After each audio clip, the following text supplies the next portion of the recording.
-50 degree की शदीद सर्दी में एक गिरोह गुरिल्लों का इंसानों की गुलामी में ईंटें उठाने पर मजबूर था। जब से उन्हें पकड़ा गया था, उन्होंने न कुछ खाया था न पिया था। जल्द ही एक बूढ़ा गोरिल्ला भूख और थकन से गिर पड़ा, मगर गद्दार खर ने यह देखते ही बगैर किसी हिचकिचाहट के कूड़ा उठाया और उसे मारना शुरू कर दिया। कैसर ये देखकर हैरान रह गया। वो आहिस्ता आहिस्ता आगे बढ़ा। इससे लगता था कि खर सिर्फ इससे नफरत करता है, लेकिन आज इसे एहसास हुआ कि वो मुकम्मल तौर पर इंसानों का गुलाम बन चुका है और अपने ही साथियों को रौंद रहा है। इर्द गिर्द मुकम्मल खामोशी छा गई।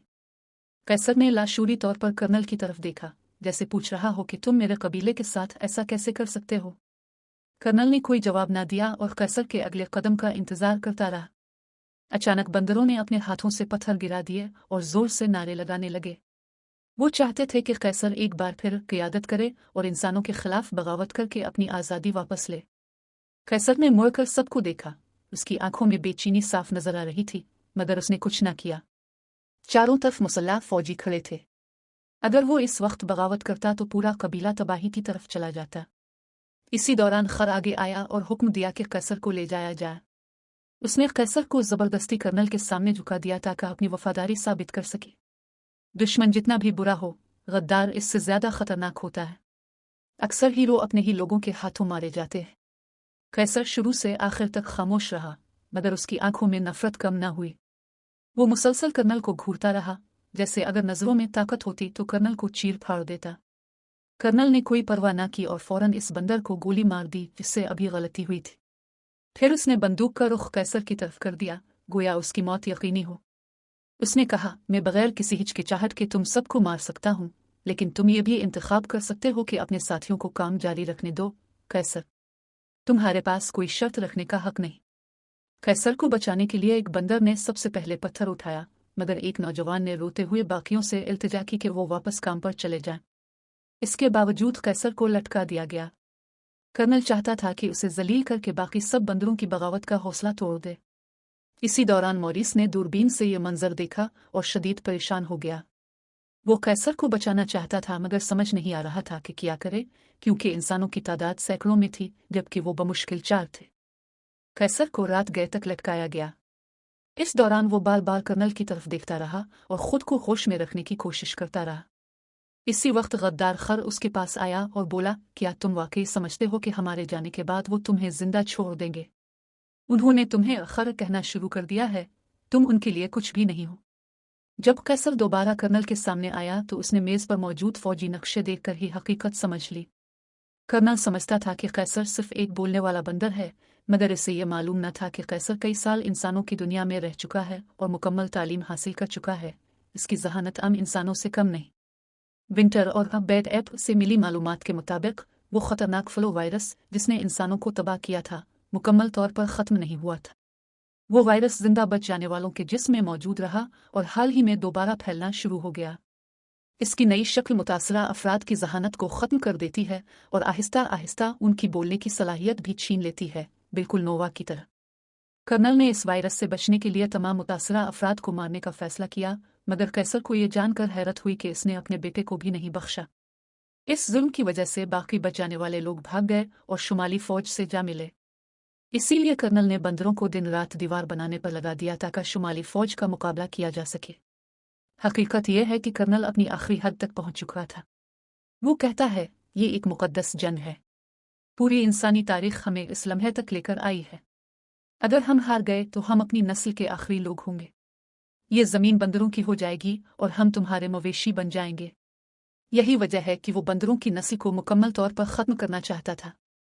इसकी वजह यह थी कि बंदरों में इस वायरस के खिलाफ कुदरती मुज़ाहमत मौजूद थी, इसलिए कर्नल हरगिज़ ये बर्दाश्त नहीं कर सकता था कि इंसानों के खात्मे के बाद बंदर इस ज़मीन पर हुक्मरानी करे।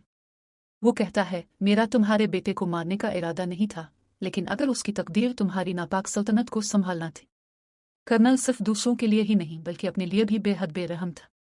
उसने कैसर को खबरदार किया कि कोई गलत कदम न उठाए, वरना बड़ी फौज के आने से पहले ही वो तमाम बंदरों को मार डालेगा। साथ ही कैसर को पुरसुकून रखने के लिए उसने हुक्म दिया कि बंदरों को खाना दिया जाए ताकि वो जिंदा रह सकी। इसी दौरान गद्दार खर एक बाल्टी बर्फ जैसे ठंडे पानी की लाकर कैसर पर उंडेल देता है। इस शदीद सर्दी में यह अमल वाज़े तौर पर उसे अजियत देने के लिए था।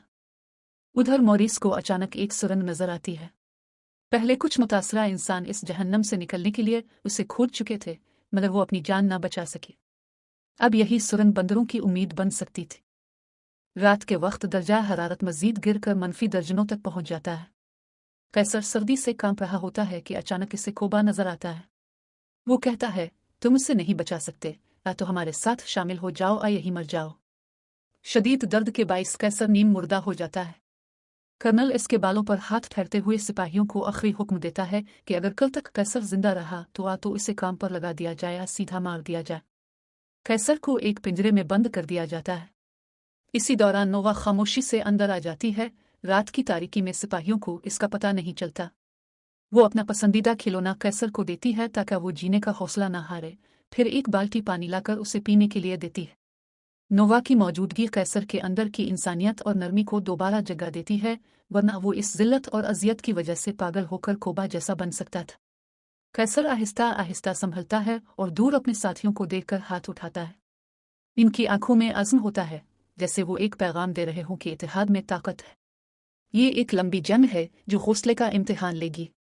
जैसा कि कर्नल ने कहा, वायरस आखिरकार इंसानों को खत्म कर देगा। इसलिए बंदरों को चाहिए कि वो जंग से दूर रहें और इंसानों के साथ तबाह ना हो। कैसर खुद इस जमीन का हुक्मरान बनना नहीं चाहता था। वो सिर्फ ये चाहता था कि बाकी बच जाने वाले बंदरों को लेकर वापस जंगल चला जाए और सुकून से अपनी बाकी जिंदगी गुजारे। मगर उससे यह अंदाजा नहीं था कि रॉकेट बेखौफ होकर सीधा फौजी कैंप में दाखिल हो जाएगा। मॉरिस ने मंसूबा बनाया था कि सुरंग के जरिए बंदरों को निकाला जाए, मगर उसके लिए किसी का अंदर जाकर खबर देना जरूरी था।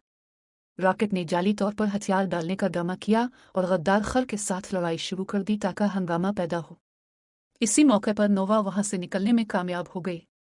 कर्नल को किसी किस्म का शक न हुआ और उसने सिर्फ हुक्म दिया कि रॉकेट को कैद कर दिया जाए।